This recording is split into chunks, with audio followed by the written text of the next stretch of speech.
So one of the biggest reasons, and I'm pretty sure it is the biggest reason why students of mine that go on and paint don't paint great paintings.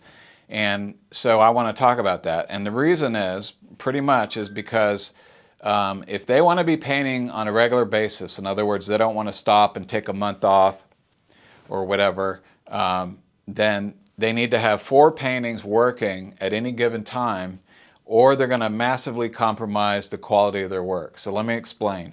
The first painting is the one you're working on. Okay, so that's the one on your easel that you're actively painting. The second painting that needs to be in progress is the one that you have a canvas ready to go. It's already been stained, so you're ready to paint on it. You have your source photos, laminated, glossy source photos, and those are ready to go. You're ready to go. And that's the second one.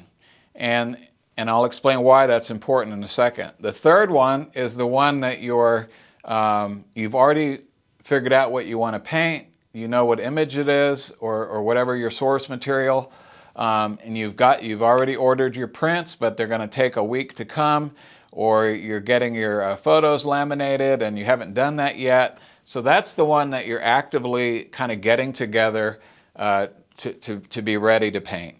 And then the fourth one's the one that you're actually out actively looking for.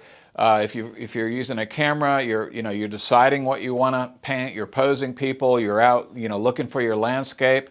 If you're going to use an AI image that you get off of Midjourney or somewhere else, you're actively deciding what you want to paint. And whittling down. When I create my AI images for source material, it takes me I have to print hundreds of images before I finally decide on the one that I want, and then even then I'll go in and modify parts of it.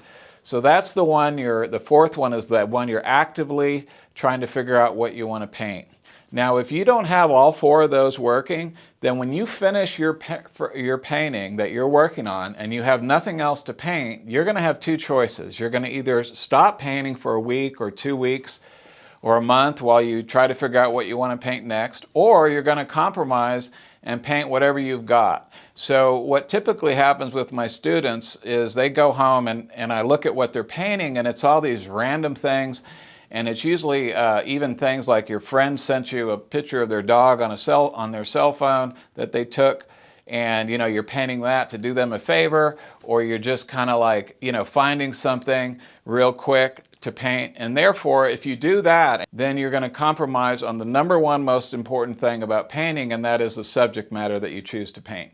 If you're not painting constantly throughout the year, then this doesn't apply, because you can finish a painting and then spend a month figuring out what you want to paint next and getting it ready, and then just doing one after another like that. But that does mean that you're going to have downtime when you're not actually painting, or you're going to compromise and paint something that's less than great because you don't have anything great to paint.